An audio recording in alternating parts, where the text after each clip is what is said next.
তার থেকেও মারাত্মক দুঃখজনক বিষয় বা দুঃসংবাদ হচ্ছে, যেমনি এ রমজান অতিবাহিত হয়ে যাবে, মানব জাতির প্রধান শত্রু ইবলিস, যে মানুষের ইমানকে এবং আমলকে নষ্ট করে, সে ছাড়া পেয়ে আবার বিচরণ করবে। আর তার কাজই হচ্ছে মানুষকে গুমরাহ করা। দেখা যাবে যে ওকে বন্দি করে রাখার কারণে কত বান্দা আল্লাহ সুবহানাহু ওয়া তাআলার পথ ধরে নিয়েছিল, কত বান্দা ইবাদতে ঝুঁকেছে, কত বান্দা তওবা করে ফিরে এসেছিল। কিন্তু যেমনি এই শয়তান আবার ছাড়া পাবে, ওই লোকগুলোকে আবার সে গুমরাহ করবে, আগের পথে টেনে নিয়ে যাবে। কারণ ওর কাজই এটা। কোরআনের একাধিক জায়গায় ওর চ্যালেঞ্জগুলোকে আল্লাহ সুবহানাহু ওয়া তাআলা উল্লেখ করে দিয়েছেন। তার মধ্যে একটা এও ছিল, ও প্রকাশ করে দিয়েছে আল্লাহ সুবহানাহু ওয়া তাআলার কাছে যে যেইভাবে মানুষের কারণে আমি লাঞ্ছিত হয়েছি, আল্লাহ আপনি যদি আমাকে কিয়ামত পর্যন্ত সময় দেন, আমি আদম সন্তানের প্রত্যেকটাকে গুমরাহ করে ছেড়ে দেব, তবে কিছু লোক যদি বেঁচে যায় বেঁচে যাবে, সে বলেছিল। তার একটা বর্ণনা আপনি পাবেন, যেটা সূরা বনী ইসরাইল 17 নম্বর সূরা 34 নম্বর, এটা হচ্ছে 17 নম্বর সূরা বনী ইসরাইলের তার 63-64 নম্বর আয়াতটা আপনি পড়ুন। তাতে আল্লাহ সুবহানাহু ওয়া তাআলা শয়তানের সেই কথাগুলোকে উল্লেখ করে দিয়েছে।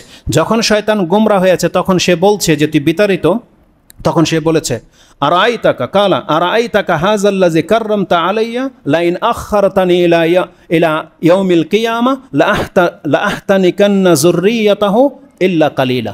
সে শয়তান বলেছিল, আল্লাহ আপনি আজকে যার কারণে আমি আজকে গুমরা হলাম, পথভ্রষ্ট হলাম, আপনি আমাকে লাঞ্ছিত করলেন, যেই ব্যক্তির কারণে, যাকে আপনি আমার উপরে মর্যাদা দিলেন, আপনি যদি আমাকে কিয়ামত পর্যন্ত সময় দেন, তাহলে আমি এর সন্তানদেরকে ছাড়বো না, আমি ওদেরকে গুমরা করে ছেড়ে দেব, ইল্লা কালিলা, কিছু লোক হয়তো বেঁচে যাবে। আল্লাহ সুবহানাহু ওয়া তাআলা তাকে সেই অপশন দিয়েছিলেন, আর সেই কাজেই সে লেগে যাবে। এজন্য এটা হচ্ছে আমাদের জন্য দুঃসংবাদ যে শয়তান আবার সে ছাড়া পেয়ে আসবে, আবার মানুষকে গুমরাহ করবে। অতএব আমরা আল্লাহ সুবহানাহু ওয়া তাআলার কাছে দোয়া করি, শয়তান না থাকার কারণে আমরা যারা হক পথ পেয়ে গেছি, আমরা যারা শরীয়তের পথে হাঁটছি, আমরা যারা আল্লাহর ইবাদত করছি, আল্লাহ যেন আমাদেরকে আমাদের পথের উপরে কায়েম রাখেন, এই শয়তান যেন আমাদেরকে আবার গুমরাহ করতে না পারে। তার পাশাপাশি সুসংবাদটি যাদের জন্যে, তারা অনেক বেশি মর্যাদাবান। এই দুঃসংবাদের মধ্যে আরেকটি কথা আমি আপনাকে বলবো, তবে এই রমজানে হয়তো আপনি ওই প্রকাশ্যভাবে বেহায়াপনা, নাচ গানের মঞ্চ, পার্কে বিচরণ করতে দেখবেন না, যেমনটা প্রতি বছর হয়ে থাকে। আপনি হয়তো ভাবতে পারবেন যে এটা হয়তো তারা এত সংখ্যায় মানুষ তওবা করে নিয়েছে, আসলে বিষয়টা তা নয়। তারা তওবা করে নেয়নি। আপনার ঘরের সন্তান, আমাদের ভাই বোন যারা দেখবেন যে পার্কে বিচরণ করছে না, যারা মিউজিক বাজাচ্ছে না, বা যারা এই নেশার সাথে জড়িত নয়, প্রকাশ্যে দেখা যাচ্ছে না, আপনি ভাববেন না যে এই রমজানে করোনার কারণে সবাই তওবা করে নিয়েছে। মূলত না, তারা পরিস্থিতির শিকার। যেই কারণে তারা এবার বৈশাখী পালন করতে পারেনি, ওই একটা কারণ কিন্তু রয়ে গেছে এখনও, সেটা হচ্ছে করোনা ভাইরাস।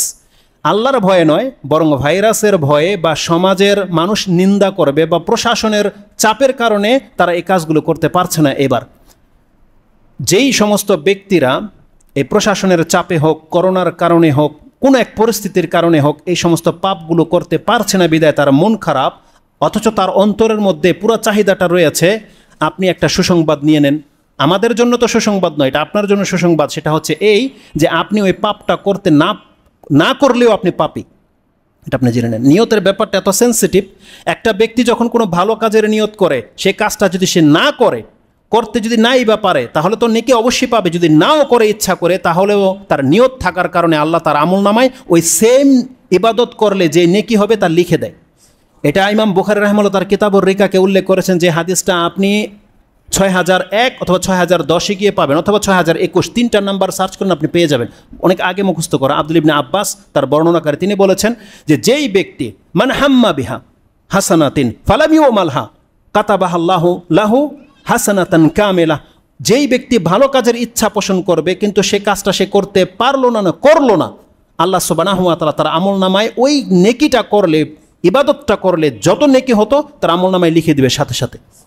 আর যদি সে করতে পারে তাহলে 10 গুণ থেকে 1000 গুণ, আদাফান কাসীরা শব্দটি রয়েছে। আর যেই ব্যক্তি পাপ করার ইচ্ছা রেখেছে, পাপ করার মতো পুরো প্ল্যান তার ছিল, একবারে রেডি, এখন করতে পারলেই হলো, কিন্তু সে করলো না, ইচ্ছা করে করলো না করার কারণে আল্লাহ সুবহানাহু ওয়া তাআলা তাকে একটা নেকি দেবে। পাপ করার ইচ্ছা করেছে, গুনাহ লেখা হয়নি, পাপটা ছেড়ে দিয়েছে, করলো না, আল্লাহ নেকি দেবে। এটা হচ্ছে আল্লাহ সুবহানাহু ওয়া তাআলা। কিন্তু আরেকটা হাদিস আমি আপনাকে কোট করছি, যেটা আপনি ইবনে মাজাহ এবং তিরমিজিতে সহিহ সনদে রয়েছে, ইমাম নাসিরউদ্দিন আলবানী এটাকে হাসান বলেছেন। সে হাদিসটা আপনি ইবনু মাজাতে কিতাবুল জুহুদ 31 নম্বর অধ্যায়ে পাবেন। হাদিস নাম্বার হচ্ছে 4228 4228, এবং ওই হাদিসটি আপনি ইমাম তিরমিজি রাহিমাহুল্লাহ কিতাবুল জুহুদ 34 নম্বর অধ্যায়ের 17 নম্বর পর্বে পেয়ে যাবেন। হাদিস হচ্ছে 2325 2325 নম্বরে। তাতে রাসূলুল্লাহ সাল্লাল্লাহু আলাইহি ওয়াসাল্লাম 4 ব্যক্তির কথা উদ্ধৃতি দিয়েছেন যে এই পৃথিবীর মানুষ 4 ভাগে বিভক্ত। কিছু মানুষ আছে যাদেরকে আল্লাহ অগাধ সম্পত্তি দিয়েছে, অনেক ধনাঢ্য ব্যক্তি, যারা পয়সাওয়ালা ব্যক্তি। সেই ব্যক্তি কি করে? 2 হাতে আল্লাহর রাস্তায় খরচ করে, বিলায়, যেখানে চায়, যেখানে কল্যাণকর কাজ আছে সে বিলি করে। এই ব্যক্তির মর্যাদা কিন্তু অনেক উঁচুতে, এটা হয়তো আমরা অনেকে জানি না। যাদের পয়সা আছে এবং যারা দান সাদকা করে তার মর্যাদা আল্লাহর কাছে অনেক বেশি। যেমন ওসমান গনি রাদিয়াল্লাহু তাআলা আনহু। আরেক ব্যক্তি হচ্ছে যাকে আল্লাহ এলম দিয়েছে কিন্তু ওইরকম পয়সা দেয়নি। এই 2 ব্যক্তি মর্যাদাবান হতে পারবে কখন? যখন পয়সা পেয়ে আল্লাহর রাস্তায় খরচ করে। আমাদের দেশের অধিকাংশ পয়সাওয়ালাগুলো হচ্ছে নির্বোধ, হতভাগ্য। জানেন কেন বললাম? আল্লাহ সুবহানাহু ওয়া তাআলা তাদেরকে পয়সা দিয়েছে আল্লাহর রহমতে, আল্লাহর দয়ায়। আল্লাহ চেয়েছে যে আমি তোকে দুনিয়াতে পয়সাওয়ালা করে দেখালাম, এই পয়সা তাকে দুনিয়াতেও সম্মানিত করবে, পরকালও তাকে উচ্চ মর্যাদায় পৌঁছবে। এই জন্য দিয়েছিল তাকে পয়সা। কিন্তু যারা এটাকে ওই হক কাজে ব্যবহার করছে, যারা পয়সাটাকে হকভাবে খরচ করছে এবং আল্লাহর রাস্তায় বেশি দান সাদকা করে এবং কল্যাণকর কাজে ব্যবহার করে, আপনি একবার ভাবেন তো আপনি কোনোদিন তার মর্যাদায় পৌঁছতে পারবেন? কোনোদিন পারবেন না। সে চাইলে যাকে তাকে হজ করাতে পারে, সে চাইলে যখন তখন উমরা করতে পারে, সে চাইলে মাদ্রাসা করে দিতে পারে, সে চাইলে একটা মসজিদ একা পরিচালনা করতে পারে, যেই ক্ষমতা আমাদেরকে দেওয়া হয়নি। তার মানে আল্লাহ সুবহানাহু ওয়া তাআলাই তাকে এই সম্পত্তি দিয়েছে, সে চাইলে এই সম্পত্তি খরচ করে সে যেমন দুনিয়াতে মর্যাদাবান হতে পারে, তেমনি সে পরকালে অতি উচ্চ স্থান দখল করে নিতে পারবে। এত বড় এহসান করেছে আল্লাহ তার প্রতি। কোনো একজন ব্যক্তি বলেন তো দেখি যে আমি এত বেশি টাকা খরচ করি বিদায় আমার আত্মীয় স্বজনরা আমাকে অপছন্দ করে, যে ও এত কেন খরচ করে? কোনো একজন ব্যক্তি এরকম দেখাতে পারবেন পৃথিবীতে? বরং সবাই জানে যে আমি কিছু টাকা খরচ করার কারণে যারা পায় তারা আমার প্রতি সন্তুষ্ট, আমাকে রেসপেক্ট করে না। বাস্তবতাকেও আপনি মেনে নিতে পারছেন না, এতটা অন্তর আপনার মরে গেছে না। যাদের পয়সা আছে, আপনি আল্লাহ আপনাকে কতটা মর্যাদাবান করেছে আপনি বুঝতে পারছেন না। আল্লাহ চাচ্ছে বান্দা তুই দুনিয়াতেও সম্মানিত হ আর পরকালে তুই উচ্চতর জায়গাটাকে দখল করে নে পয়সার মাধ্যমে। আল্লাহ যেন যাদেরকে পয়সা দিয়েছে তাদেরকে সেই কর্ম করার তৌফিক দান করে এবং আমাদেরকেও যেন তাদের অন্তর্ভুক্ত করে, যেন আমরাও তাদের মতো নেকি অর্জন করতে পারি। দ্বিতীয় ব্যক্তি আছে যাকে এলেম দেওয়া হয়েছে, সেই জ্ঞানী ব্যক্তি বলে কোনো পয়সাওয়ালাকে দেখে যে আল্লাহ তাকে এতটা সম্পত্তির মালিক করেছে, সে যেভাবে মাদ্রাসা মসজিদ করতেছে, সে যেভাবে খেদমত করে, আল্লাহ যদি আমাকে দিত তাহলে আমিও তাই করতাম। রাসূল সাল্লাল্লাহু আলাইহি ওয়াসাল্লাম বলছেন এই জ্ঞানী ব্যক্তি ওই তার সমনেকি পেয়ে যাবে, না করতে পারলেও পেয়ে যাবে শুধু নিয়তের কারণে। আরেক ব্যক্তির কথা রাসূলুল্লাহ সাল্লাল্লাহু আলাইহি ওয়াসাল্লাম বলেছেন এই হাদিসে, যেই ব্যক্তিকে আল্লাহ পয়সা দিয়েছে এলেম দেয় নাই, সে পয়সাকে খারাপ কাজে ব্যবহার করে, নিজের বরত্বের ক্ষেত্রে ব্যবহার করে, ভোগবিলাসিতার কাজে ব্যবহার করে। আরেক ব্যক্তিকে আল্লাহ জ্ঞানও দেয়নি, পয়সাও দেয়নি। এই মূর্খ ব্যক্তি, আমাদের অধিকাংশদের অবস্থা যা, ওই পয়সাওয়ালাকে দেখে, ওই নায়ক গায়ক খেলোয়াড় প্লেয়ারকে দেখে আকাঙ্ক্ষা করে, উফ আমার যদি টাকা থাকতো আমি ওর মতো এই গাড়িটা কিনতাম, আমারও এরকম দামি ঘড়ি থাকতো, আমার ওর মতো এরকম গার্লফ্রেন্ড থাকতো কয়েকটা। যারা এরকম ইচ্ছা পোষণ করে, আজকে তাদের সম্পর্কে কথাটা আমি বলতে চাচ্ছি।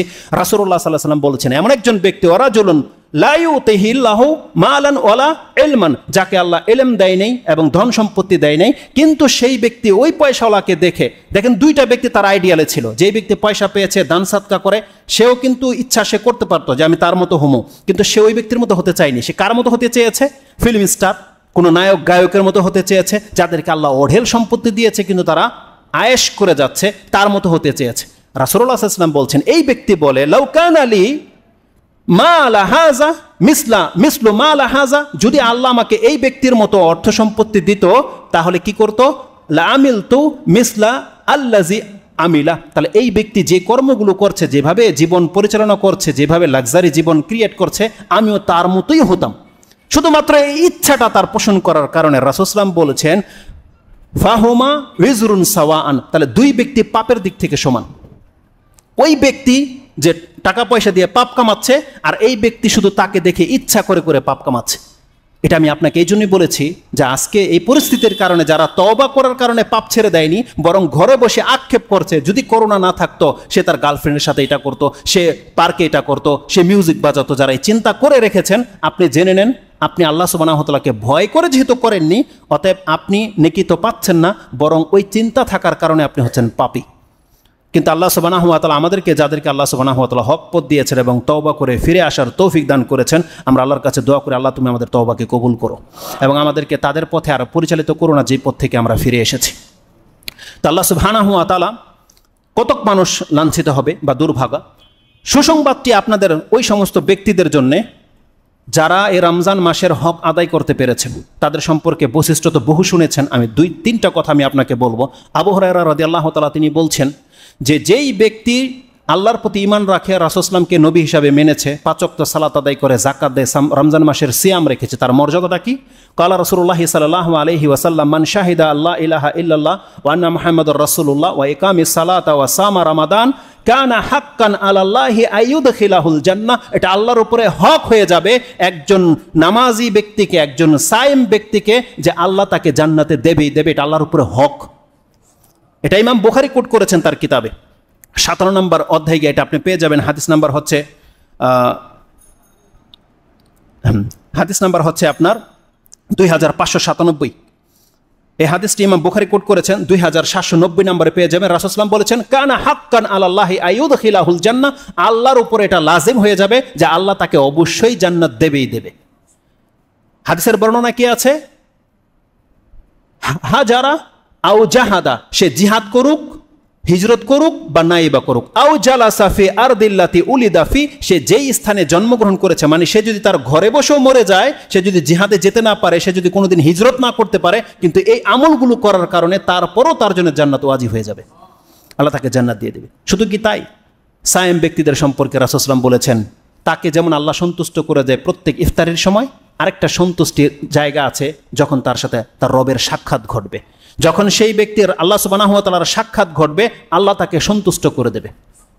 সন্তুষ্ট সম্পর্কে আমি আপনাকে একটা হাদিস তো অবশ্যই বলবো, তার আগে আরেকটা হাদিস আমি আপনাকে বলে দিই যে আপনার মর্যাদাটা কোথায় আছে, কিভাবে আপনি জান্নাত পাবেন। দেখেন, জান্নাতের জন্য 8টা দরজা রাখা হয়েছে। আমরা এটা জানি যে 8টা দরজা রয়েছে, কিন্তু কোনোদিন কেউ ভাবিনি সে কেন রাখা হয়েছে 8টা দরজা।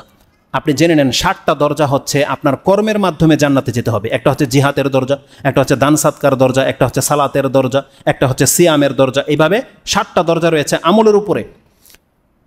সিয়ামের সম্পর্কে যে দরজাটা রয়েছে সেটা হচ্ছে বাবুর রাইয়ান, আমরা প্রত্যেকে জানি। ইমাম বুখারী তার কিতাবুল বাদিউল ওয়াহি, বাদিউল খালক 17 নম্বর অধ্যায় যেটা, তাতে উল্লেখ করেছেন জান্নাতের দরজা হচ্ছে 8টা। লিল জান্নাতি সামানিয়াতা আবওয়াব ফিহা বাবুন ইউসাম্মুর রাইয়ান, তার একটা দরজা আছে বাবুর রাইয়ান। এই হাদিসটা আপনারা বহুবার শুনেছেন, কিন্তু ফিল হয় এরকম। রাসূল সাল্লাল্লাহু আলাইহি ওয়াসাল্লাম বলেছেন ওই বাবুর রাইয়ানটাকে প্রস্তুত করা হয়েছে, যেটা আপনি আবু দাউদের ভাষায় পাবেন উইদ্দা লিসাইমিন, সেটা কেবলমাত্র সায়েম ব্যক্তিদের জন্য বরাদ্দ করে রাখা হয়েছে। বুখারী এবং মুসলিমের ভাষা রয়েছে লা ইয়াদখুলুহা ইল্লা সাইমুন, সিয়ামকারী ব্যক্তি, রোজাদার ব্যক্তি ছাড়া ওখান দিয়ে আর কেউ ঢুকতে পারবে না। তার মানে আপনারা হচ্ছেন সেই সমস্ত ব্যক্তি যারা জান্নাতের একটা দরজাকে খুলে নিতে পেরেছেন। এটা কত বড় সুসংবাদ! যারা রমজান মাসের সিয়াম কিয়াম করেছেন তারা দরজা একটা অলরেডি খুলে ফেলতে পেরেছেন। এখন যদি আপনি মরে যান, আপনার কোনো ভয় নাই ইনশাআল্লাহুল আজিজ। আল্লাহ এবং তার রাসূলের ওয়াদা অনুযায়ী প্রত্যেককে সে জান্নাতুল বাবুর রাইয়ান দিয়ে ডাকা হবে, তুমি আসো, এই পথটা তোমার জন্য সহজ করে দেওয়া হয়েছে। আর তাকে কিভাবে পৌঁছানো হবে? যারা পুরোপুরি হক আদায় করেছে, যারা রাসূলুল্লাহ সাল্লাল্লাহু আলাইহি ওয়াসাল্লামকে নবী হিসাবে মানে, যারা 5 ওয়াক্ত সালাত পড়ে, যারা যাকাত দিয়েছে, যারা রমজানের সিয়াম করেছে এবং রাতে কিয়াম করেছে, তাদেরও তো একটা মর্যাদা আছে না? তাদের সম্পর্কে একটা মর্যাদা বলে আমি আজকের এই বিষয়টাকে ক্ষান্ত করে দেব। তাদের সুসংবাদটা কি? রাসূল সাল্লাল্লাহু আলাইহি ওয়াসাল্লাম বলছেন, একজন সাহাবী এসে জিজ্ঞেস করছেন যে ইয়া রাসূলুল্লাহ, আমর ইবনু মুররা আল জুহানি, আমর ইবনুল মুররা আল জুহানি তিনি বলছেন জা রাজুলুন ইলা রাসূলিল্লাহি সাল্লাল্লাহু আলাইহি ওয়াসাল্লাম ফাকালা ইয়া রাসূলুল্লাহ আরাআইতা ইন শাহিদতু আল্লা ইলাহা ইল্লাল্লাহ ওয়া আন্নাকা রাসূলুল্লাহ, আপনি বলেন তো ওই ব্যক্তি সম্পর্কে তার মর্যাদাটা কি হবে যেই ব্যক্তি বলে আমি সাক্ষ্য দিচ্ছি আল্লাহ ছাড়া সত্য কোনো ইলাহা নাই এবং আপনি হচ্ছেন আল্লাহর রাসূল, ওয়া সাল্লাইতু সালাওয়াতাল খামসা এবং 5 ওয়াক্ত সালাত আদায় করে, ওয়াদাইতা যাকাত এবং যাকাত আদায় করে, ওয়াদাইতু যাকাতা ওয়া সুমতু রমাদানা ওয়া কুমতুহু, যেই ব্যক্তি বলে যে আমি রমজানের সিয়ামও রেখেছি এবং রাতে কিয়ামও করেছি, ফা মিম্মান আনা, তাহলে আমার মর্যাদাটা কি? রাসূলুল্লাহ সাল্লাল্লাহু আলাইহি ওয়াসাল্লাম বলছেন মিনাস সিদ্দিকিনা ওয়া শুহাদা, তুমি হচ্ছে সিদ্দিক এবং শহীদদের অন্তর্ভুক্ত। শুধু জান্নাতি নয়, যেই ব্যক্তিরা 5 ওয়াক্ত সালাত আদায় করছেন, যেই ব্যক্তিরা যাকাত দিয়েছেন রমজান মাসে এবং যেই ব্যক্তিরা রমজানের সিয়ামকে হেফাজত করেছেন, রাতে কিয়াম করেছেন, ওই স্প্রিং এর 20 রাকাত নামাজ নয়, যারা সত্যিকার অর্থে রাত কিয়াম করেছেন, রাসূলুল্লাহ সাল্লাল্লাহু আলাইহি ওয়াসাল্লাম বলছেন সেই ব্যক্তি হচ্ছে মিনা সিদ্দিকিন ওয়া শুহাদা, সে সিদ্দিক এবং শহীদদের অন্তর্ভুক্ত। এই হাদিসটা আপনি পাবেন কোথায়? হাদিসটা 3টা কিতাবে আপনি পাবেন, তার মধ্যে সাহিয়া তারগিবে তারহিবের মধ্যে 1003-এ পাবেন, এবং হাদিসটা ইবনে মাজা কোট করেছে, এবং হাদিসটা সহিহ ইবনে হিব্বানে রয়েছে, যেখান থেকে আমি নিয়েছি। হাদিস হচ্ছে 3438, 3438 নম্বরে হাদিসটা রয়েছে। তাহলে এটা হচ্ছে ওই সমস্ত ব্যক্তিদের মর্যাদা যারা সন্তুষ্ট হয়ে যেতে পারবে যে রমজানে তারা এতটা মর্যাদায় পৌঁছে গেছে। কিন্তু দুর্ভাগ্য কাদের? যারা আমাদের মতো সিয়াম তো রেখেছে, কিন্তু সেই সিয়াম কিয়াম আল্লাহ সুবহানাহু ওয়া তাআলার দরবারে কবুল হয়নি। আপনি জেনে নেন এদের সংখ্যা কিন্তু কম নয়, বহু এদের সংখ্যা রয়েছে। আপনি ভাবতেও পারেন না যে আমি আর আপনি কি তাদের মধ্যে পড়ে যাই কিনা, কারণ রাসূলুল্লাহ সাল্লাল্লাহু আলাইহি ওয়াসাল্লাম এই হাদিসটাকেও ইবনে মাজা কোট করেছেন। হাদিস হচ্ছে 1690, মানে 1690তে আপনি সিয়ামের অধ্যায় পাবেন। আবু হুরায়রা তার বর্ণনাকারী, তিনি বলছেন রুব্বা সাইমিন লাইসা লাহু মিন সিয়ামিহি ইল্লাল জু ওয়া রুব্বা কাইমিন লাইসা লাহু মিন কিয়ামিহি ইল্লা সাহর। কতক বান্দা আছে যেই ব্যক্তি দিনের বেলায় সিয়াম তো পালন করেছে, কিন্তু খিদার কষ্ট ছাড়া আর কিছু তার নসিবে জুটিনি, শুধু খিদার কষ্ট আর পিপাসার কষ্ট সে পেয়েছে। রাতে কিয়াম তো করেছে, রাত ভরে জেগেছে, কিন্তু তার আমল নামায় লেখা হয়েছে নাইট গার্ড, মানে রাত জাগা ব্যক্তি, আর কিছুই লেখা হয়নি। আল্লাহ যেন আমাদেরকে তাদের অন্তর্ভুক্ত না করেন। আমরা যারা ইবাদত করেছে, আমাদের ইবাদত যেন আল্লাহ সুবহানাহু ওয়া তাআলা কবুল করেন। কতটা আক্ষেপ আপনি বলেন, এক তো যারা ইবাদত করেনি তাদের কথা বাদ দেন, যেই ব্যক্তি কষ্ট করে সিয়াম রেখেছে, কিয়াম করেছে, কিন্তু আমল শূন্য। রমজান মাসের সিয়াম কিয়ামে যেই নেকি রাখা হয়েছিল সেই নেকি সে পাচ্ছে না। কি নেকি রাখা হয়েছিল? মান সামা রামাদানান ঈমানান ওয়া ইহতিসাবান মান কামা রামাদানান ঈমানান ওয়া ইহতিসাবান গুফিরা লাহু মা তাকাদ্দামা মিন যামবি। রাসূলুল্লাহ বলেছেন এই সিয়াম কিয়াম তাকে তার অতীতের সমস্ত পাপকে মিটিয়ে দিত, সেই নেকি থেকে সে মাহরুম হয়ে গেছে, যদিও সে সিয়াম রেখেছে, যদিও সে কিয়াম করেছে। কেন? কারণ আমাদেরকে রাসূলুল্লাহ সাল্লাল্লাহু আলাইহি ওয়াসাল্লাম এটাও জানিয়ে দিয়েছিলেন এই রমজান মাস আসার আগেই, দেখো লাইসা সিয়ামু মিনাল আকলি ওয়া শুরবি ফাকাদ আসিয়ামু মিনাল লাগwi ওয়ার রাফাস। রাসূলুল্লাহ সাল্লাল্লাহু আলাইহি সাল্লাম বলেছেন সিয়াম শুধুমাত্র খাদ্য আর পানি ছেড়ে দেওয়ার নাম ছিল না, বরং সিয়াম ছিল তোমার লাগু আর রাফাস থেকে বেঁচে থাকার নাম। আপনি জানেন এখানে পাপের কথা বলা হয়নি, বলা হয়েছে লাগু। লাগু মানে কি জানেন? অনর্থক, নিরর্থক কাজ, তুচ্ছ কাজ। কোনো কাজ নিয়ে আপনি মোবাইল নিয়ে বসে আছেন, কোনো কাজ নিয়ে আপনি অযথা ঘন্টার পর ঘন্টা শুয়ে আছেন, কোনো কাজ নিয়ে আপনি খবর শুনছেন বা দেখছেন, আর যদি মহিলা খবর পড়ে তো পাপ, এটা আপনি জানেন। লাগো হচ্ছে নেকির কোনো কাজ না করা, অযথাই এমনি সময়টাকে পার করে দেয়, এটাকে লাগোর অন্তর্ভুক্ত করা হয়েছে। আর রাসূল সাল্লাল্লাহু আলাইহি ওয়াসাল্লাম বলছেন আসিয়ামু মিনাল লাগwi ওয়ার রাফাস, সিয়াম তো ছিল লাগো, তুচ্ছ কাজ, অপছন্দনীয় কাজ থেকে বেঁচে থাকার নাম। আর রাফাস হচ্ছে, এটা জেনা নয়, রাফাস হচ্ছে অশ্লীল কথা বা ভাষা ব্যবহার করা। যারা এটা থেকে বাঁচতে পারেনি, সিয়ামকে হেফাজত করতে পারেনি, তারা সারাদিন সিয়াম তো রেখেছে, কিন্তু তার আমল নামায় ক্ষুধা লেখা হয়েছে, ক্ষুধা। আপনি একবার লক্ষ্য করেন, আপনি খিদা তো অনুভব করেছেন না? যারা খাচ্ছেন না তারা তো খিদা অনুভব করছেন। যারা সত্যিকার অর্থে আল্লাহ সুবহানাহু ওয়া তাআলার জন্য সিয়াম রেখেছিলেন, তারা অনুভব করেন আপনার নেকি হয়েছে, কারণ অনুভব করতে পারছেন আপনি নেকিটাও, আপনি ঈমান রাখেন যে নেকি হবে, কারণ আল্লাহ সুবহানাহু ওয়া তাআলা দেখাতে চেয়েছে মানুষ যখন না খায় তার খিদা লাগে, তেমনি যেই ব্যক্তি ইবাদত করে তার নেকিও হয়, এটা আল্লাহ সুবহানাহু ওয়া তাআলা আপনাকে দেখাতে চেয়েছে। আর আক্ষেপ কাদের জন্যে? কারা লাঞ্ছিত? রাসূলুল্লাহ সাল্লাল্লাহু আলাইহি ওয়াসাল্লাম বলেছেন এই রমজান তো আমাদের উপরে এসেছিল, হাতে মাত্র একটা দিন বাকি ছিল। কি জন্য রমজান এসেছিল? বরকত নিয়ে এসেছিল এবং আমাদেরকে গুনাহ খাতা মাফ করাবে। রাসূলুল্লাহ সাল্লাল্লাহু আলাইহি ওয়াসাল্লামের একটা হাদিসে মুসলিমে, যেটা আমরা প্রত্যেক সপ্তাহে হয়তো আপনাদেরকে শুনিয়েছি, যেটা ইমাম মুসলিম তার তাহারাতের অধ্যায়ে এনেছেন। কি আছে হাদিসটিতে? রাসূল সাল্লাল্লাহু আলাইহি ওয়াসাল্লাম বলছেন as-salawatul khams wal jumu'atu ila al-jumu'ah wa ramadanu ila ramadana mukaffiratun ma bainahunna idza ijtanabal kaba'ir। যেই ব্যক্তি কাবিরা গুনাহ থেকে বেঁচে থাকে, এই ব্যক্তির মর্যাদা কি? যেমনি রমজান চাঁদ উঠে যাবে আর সেই জীবিত, সিয়াম রাখা লাগবে না। সিয়াম তো কালকে সকালে রাখবেন, তাই না? আজকে সন্ধ্যায় তো চাঁদ উঠবে। আল্লাহ সুবহানাহু ওয়া তাআলার রহমত দেখেন, যেই দিন রমজানের চাঁদটা উঠে যাবে, সাথে সাথে তার অতীতের এক বছরের সমস্ত পাপকে আল্লাহ মাফ করে দেয়। এই পাওয়ার ছিল রমজানের মধ্যে। এই রমজান পেয়ে যারা ইবাদত করে তার অতীতের সমস্ত পাপকে মাফ করাতে পারলো না, রাসূল সাল্লাল্লাহু আলাইহি ওয়াসাল্লাম সেই ব্যক্তি সম্পর্কে বলেছে রাগিমা আনফু রাজুলিন দাখালা আলাইহি শাহরু রমাদান সুম্মান সালাখা কাবলা আইয়ুগফার লাহ। ওই ব্যক্তি ধ্বংস হোক, লাঞ্ছিত হোক, অপমানিত হোক, যেই ব্যক্তি রমজানের মতো একটা মাস পেয়ে গেল কিন্তু তার পাপকে মাফ করাতে পারলো না। রাসূল বলেছেন রাগিমা আনফু রাজুলিন। আপনি আর্মিকে দেখেছেন নাকে যে খড় লাগায়, দেখেন না রাস্তার মধ্যে কিছু ড্রাইভারকে আর্মি ধরে যে নাকে বলছে নাক হেঁচড়া দে। এটা কেন করা হয়? অধিক লাঞ্ছিত করার জন্য করা হয়। রাসূল বলছেন এরকমের লাঞ্ছিত হোক একটা ব্যক্তি, যেই ব্যক্তি রমজান মাস পেল কিন্তু তার গুনাহ খাতা মাফ করাতে পারেনি, সে ফিল করেনি আমি কি পেয়েছি, কি হারিয়েছি। এই হাদিসটা আপনি সহিহ সনদে পেয়ে যাবেন, ইবনে খুজাইমাতে রয়েছে এবং অন্যান্য বহু কিতাবে রয়েছে। তো আল্লাহ সুবহানাহু ওয়া তাআলা তাদেরকে লাঞ্ছিত করে দিয়েছে। মুসনাদে আহমদে হাদিসটি ৭,৪৫১ পাবেন এবং তিরমিজিতে হাদিসটি ৩৫-৪৫-এ রয়েছে, ৩,৪৪৫ এ হাদিসটি রয়েছে। আর এমনও মানুষ আছে এরা এত লাঞ্ছিত, সুবহানাল্লাহ, আপনি একবার ফিল করেন যারা রমজানের হক আদায় করেননি, সিয়াম রাখেননি, কিয়াম করেননি, পৃথিবীর যে দুইজনের দোয়া কবুল হওয়ার গ্যারান্টি রয়েছে, ওই দুই ব্যক্তি ওই বেনামাজি বেরোজদার তার ধ্বংস হওয়ার দোয়া করেছে। তার একজন হচ্ছে যিনি আকাশের সর্দার, তিনি কে? জিবরিল আলাইহিস সালাম। আর তিনি হচ্ছেন পৃথিবীর সর্দার, যাকে বানানো হয়েছে সাইয়্যিদুল আম্বিয়া ওয়াস শুহাদা, তিনি হচ্ছেন মুহাম্মদুর রাসূলুল্লাহ সাল্লাল্লাহু আলাইহি ওয়াসাল্লাম। এই দুই ব্যক্তির দোয়া রয়েছে ওই ব্যক্তি সম্পর্কে। রাসূল সাল্লাল্লাহু ওই হাদিস আপনারা জানেন যে মিম্বরে চাপতে ছিল, তখন জিবরিল আলাইহিস সালাম বলছেন আপনি বলেন আমিন। রাসূল সাল্লাল্লাহু বলছেন আমিন। জিজ্ঞাসা করা হলো ইয়া রাসূলুল্লাহ আপনি কখনো তো এই কাজটা করেননি, কি হয়েছিল? তখন রাসূল সাল্লাল্লাহু বলছেন জিবরিল আলাইহিস সালাম আমার কাছে এসে এইমাত্র বলছে, কি বলেছে? যে জিবরিল আলাইহিস সালাম আমাকে বলেছে বাউদা মান আদরাকা রামাদানান লাম ইউগফারলাহ, যেই ব্যক্তি রমজান মাস দেওয়া হয়েছে যাকে কিন্তু তাকে ক্ষমা করা হয়নি, এই ব্যক্তি বাউদা ও বা'দাল্লাহু, আরেকটা বর্ণনা রয়েছে যে তাকে আল্লাহ তার রহমত থেকে দূরে করুক। কাকে? যেই ব্যক্তি রমজান মাস তো পেল কিন্তু সে ফিল করে না সে কি পেয়েছে কি হারিয়েছে, সে একবারও ফিল করে না। তার জীবন যেভাবে কেটেছে রজব আর শাবানে, তেমনি কেটেছে তার রমজান, তেমনি কাটবে তার শাওয়াল, তেমনি জিলকদ মুহররম, সব একই রকম তার কাছে সময়ের কোনো কদর নেই, তার জীবনে কোনো চেঞ্জিং আসে না। সে হচ্ছে ওই পশুর মতো। আল্লাহ বলেছেন যে পশু খায় আর ঘুমায়, আর কোনো কাজ নাই পশুর। উলাইকা কাল আনআম বাল হুম আদাল উলাইকা হুমুল গাফিলুন, আল্লাহ বলছেন এরা পশুর চাইতে নিকৃষ্ট, বরং তারা হচ্ছে গাফেল। তার অন্তরকে আল্লাহ সুবহানাহু ওয়া তাআলা মেরে দিয়েছে। যে ব্যক্তি শুধু পশুর মতো জীবনযাপন করে। রমজান মাস অতিবাহিত হতে যাচ্ছে, আর মাত্র একটা দিন বাকি আছে। এই কথাগুলো এই জন্য আমি আপনাকে স্মরণ করিয়ে দিচ্ছি যে আজকে কথাগুলো বলার মানে কি।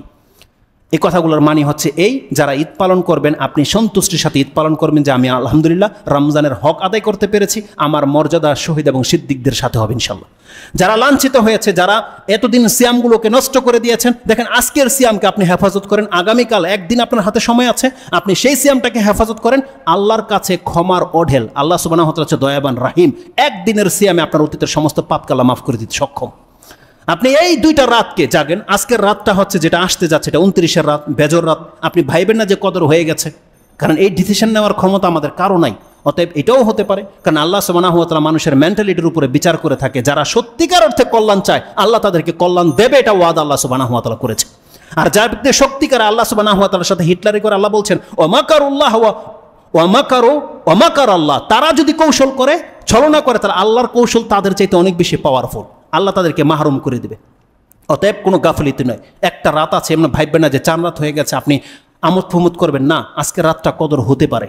আল্লাহ সুবহানাহু ওয়া তাআলা তো ঈমানের কথাই বলেছে, রাসূল বলছেন ঈমানান ও ইহতিসামান, আপনাকে কদর জাগতে হবে।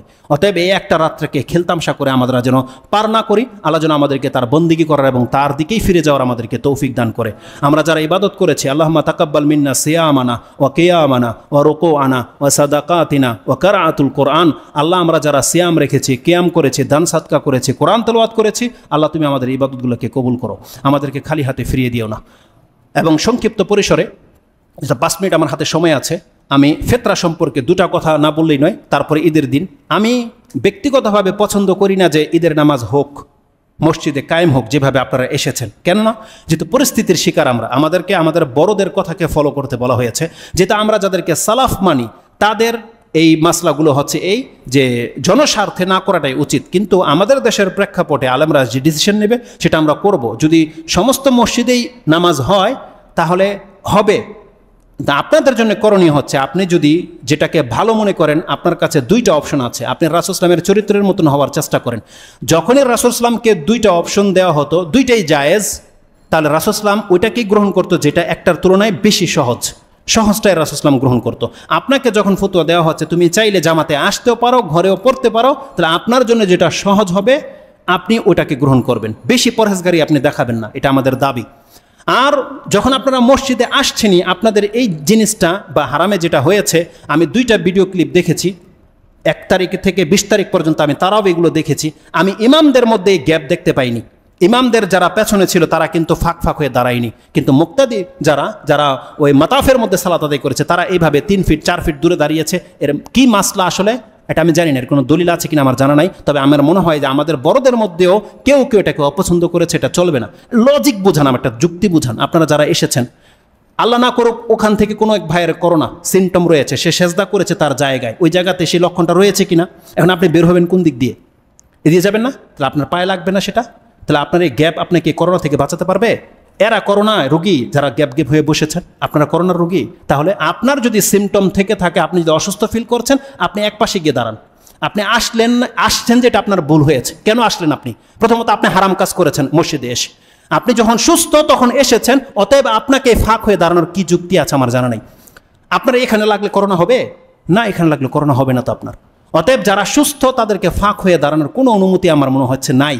কিন্তু যারা অসুস্থ, যারা সন্দেহে ভুগছেন, তারা হয়তো তাদের জন্য জায়েজ হতে পারে, অপশন হতে পারে, আল্লাহু আলম। তবে বড়দের কি উক্তি আপনারা সেটা ফলো করবেন, এটা আমি আমার ওপিনিয়ন আপনার কাছে পেশ করছি। আমি এত পছন্দনীয় নই, কারণ ইবাদত করতে হবে আল্লাহ সুবহানাহু ওয়া তাআলার ভরসায় তো এখানে এসেছেন। অতএব এই ফাঁক রেখে আপনাকে এটা করোনার এই থিওরিটা কে দিয়েছে এটা আমাদেরকে ভাবতে হবে। আমাদের বহু আলেম যারা হয়তো ফতুয়া দিয়েই দিয়েছে, কিন্তু একবার ভাবেনি যে থিওরিটা কাদের ছিল, এটা তাদেরকে বিচার করতে হতো। আর হারামে যেটা ঘটে ওটা অধিক নিরাপত্তার জন্য আমরা যখন তারাবি নিয়ে কথা উঠি, তখন কিন্তু এই কথায় আপনারাই বলেন যে হারাম তো আমাদের দলিল নয়, আমাদের দলিল কি? কোরআন সুন্নাহ। তাহলে হারামে যদি 5 ফিটও দূরে দাঁড়ায়, ওটা হারামের জন্য প্রযোজ্য, কারণ ওটা অতিরিক্ত সেফটির ব্যাপার আছে, কারণ ওটা আমাদের প্রাণকেন্দ্র। ওখানে কোনো বিশৃঙ্খলা হলে আমরা যতই ভালো থাকি কোনো কাজ হবে না। এই জন্য ওই শুধু হারামের অবস্থানটা ভিন্ন। কিন্তু আপনি খোঁজ নেন সৌদি আরবের হারামাইন ছাড়া বাকি প্রত্যেকটা মসজিদ আপনি খোঁজ নেন, আপনি এরকম দৃশ্য দেখতে পাবেন না। এটা আমি আমার জ্ঞান বলছি, আমরা তথ্য নিয়েছি।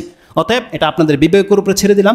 যারা সুস্থ আছেন তারাই কেবল মসজিদে আসার হক রাখেন, যারা অসুস্থ তারা আসার হক রাখেন না। আপনি সালাত তো পড়লে নেকি তো দূরের কথা, আপনি হত্যাকারীর সামিল হয়ে যাবেন যদি আপনার কারণে অন্য ব্যক্তি অসুস্থ হয়। এই জন্য এই সমস্ত পরহেজগারি দেখায় কোনো কাজ হবে না।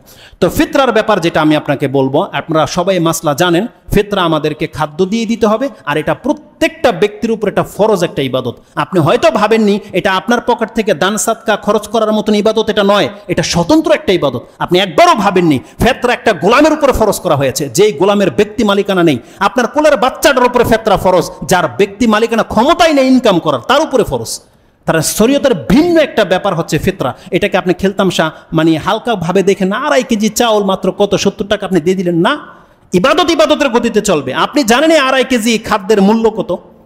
আপনি একটা মাস সিয়াম রেখেছেন, ওই যে বলেছে লাগু করেছেন এবং ফাহিশা কথা বলেছেন, আপনার সিয়ামকে নষ্ট করে দিয়েছেন। এই 2.5 কেজি চাউল আপনার 30 দিনের সিয়ামকে পবিত্র করে দেবে। এই মাত্র 2.5 কেজি চাউল। আপনি কি ভেবেছেন? রাসূলুল্লাহ সাল্লাল্লাহু আলাইহি ওয়াসাল্লাম থেকে এই বর্ণনাটা আমি আপনার কাছে উল্লেখ করি, যেটা কত পাওয়ারফুল একটা ইবাদত। রাসূল সাল্লাল্লাহু বলছেন যে এটার ফয়দাটা কি। এর ফয়দাটা আমি হাদিসের ভাষাটি যে আপনাকে বুঝাতে চাচ্ছি। রাসূল সাল্লাল্লাহু আলাইহি বলছেন, যাকাতুল ফিতরে তুহরাতাল লিসাইম ওয়া তু'মাতাল লিল মাসাকিন মিনাল লাগwi ওয়ার রাফাস।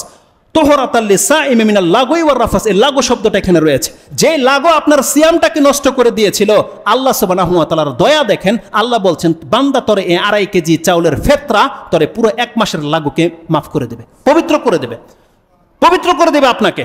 সুবহানাল্লাহ। আর তু'মাতাল লিল মাসাকিন, আর মিসকিনের জন্য খাদ্য। মিসকিন কাকে বলে জানেন? যেই ব্যক্তি এক বেলা খাওয়ার মতো তার ঘরে কিছু নাই। সে আপনার মতো ওই শাহী জিলাফি দিয়ে আপনার ইফতারি করা ব্যক্তি নয়, যে তার কাছে চাউলের কদর থাকবে না। সেটা আপনার কাছে হয়তো নাই। অনেকে প্রশ্ন করে যে আমরা তো সেই দিন পোলাও কোরমা বা খিচুড়ি খাবো, তো এই গরিবকে ঈদের দিন তারা ভাত খাবে। সুবহানাল্লাহ। আরে রব জানে যে তারা কি খায়, আপনি তো জানেন না তারা কি খায়। তাদের ঘরে 1 গ্লাস পানি থাকে না। আমাদেরকে ইসলাম শিক্ষা দিয়েছে যে তারা অন্তত ঈদের দিন কোনো মুসলমান না খেয়ে থাকবেন, এটা হতে পারে না। আপনি 2.5 কেজি চাউলই তার ঘরে পৌঁছাই দেন। আর তার যদি খিচুড়ি খাওয়ার ইচ্ছা থাকে, তাহলে সে 20 কেজি চাউল তো পাবে, 10 কেজি বিক্রি করে দিয়ে সে খিচুড়ির সিমটম কিনে আনবে। ওটা তো আপনাকে দায়িত্ব দেওয়া হয়নি। আল্লাহ আমাদেরকে বোঝার এবং সে অনুযায়ী আমল করার তৌফিক দান করো। ইবাদতকে ইবাদতের মতো আপনি ভাবার চেষ্টা করেন, দেখেন কোনো হিটলারই নয়। যারা এটা করতে পারে তারাই মূলত হক পথ পাবে। আর যারা নিজের চিন্তাকে প্রাধান্য দেয়, তারা কোনোদিন আদৌ তার অন্তরে কোনো হক আছে কিনা আমাদের জানা নাই। হাদিস যখন আপনি পড়েন, হাদিসের শব্দগুলো আপনি ফলো করার চেষ্টা করেন। আল্লাহ সুবহানাহু ওয়া তাআলা আমাদেরকে বোঝার এবং সে অনুযায়ী আমল করার তৌফিক দান করে। এবং সর্বোপরি যেটা ঈদের সম্পর্কে বলবো, যদি এই মসজিদে ঈদের সালাত কায়েম হয়, আপনারা যারা চান আসতে পারেন, যারা চান আসবেন না। যারা আসবেন না তারা ফজরের সালাত পড়ার পরে সূর্য যখন উঠে যাবে, ইশরাক যে ওয়াক্তটা হয়, ওই সময় আপনি ফ্যামিলির সাথে নিয়ে জামাত করে সালাত আদায় করে নেবেন। আপনাকে 9টা 10টা পর্যন্ত অপেক্ষা করতে হবে না। এবং ওইভাবে পড়বেন যেভাবে সাধারণত আপনি ঈদের সালাত পড়ে থাকেন, কোনো খুতবা নেই, এমনটাই ফতোয়া আমরা পাচ্ছি। আল্লাহু আলম। আর যারা সহজ আসবেন মসজিদে, যেহেতু মসজিদে সালাত হবে, আর ফিতরা অবশ্যই আপনাকে ঈদের সালাতের আগেই পরিশোধ করতে হবে, যেহেতু আজকে আমাদের 28 পার হয়ে যাচ্ছে, কালকের দিনে আপনি জায়েজ আছে, আপনি কালকে দিতে পারবেন। তবে যদি কেউ উত্তম আমল করতে চান তাহলে সেই ব্যক্তি সন্ধ্যা থেকে নিয়ে ফজর পর্যন্ত বা ফজর থেকে নিয়ে ঈদের নামাজের আগ মুহূর্তে আপনি এটাকে পরিশোধ করেন, আপনি উত্তম নেকিটা আপনি পেয়ে যাবেন। আল্লাহ সুবহানাহু ওয়া তাআলা যেন আমাদেরকে বোঝার এবং সেই অনুযায়ী আমল করার তৌফিক দান করেন। আকুলু লিকাউলি হাযা আস্তাগফিরুল্লাহ লি ওয়া লাকুম ওয়া লিসাইরিল মুসলিমিন ফাস্তাগফিরু ইন্নাহু হুয়াল গফুরুর রহিম। আলহামদুলিল্লাহি রাব্বিল আলামিন ওয়াসসালাতু ওয়াসসালামু আলা আশরাফিল আমবিয়া ওয়াল মুরসালিন নবিয়ানা মুহাম্মাদিন ওয়া আলা আলিহি ওয়া সাহবিহি আজমাইন ওয়া বাদ।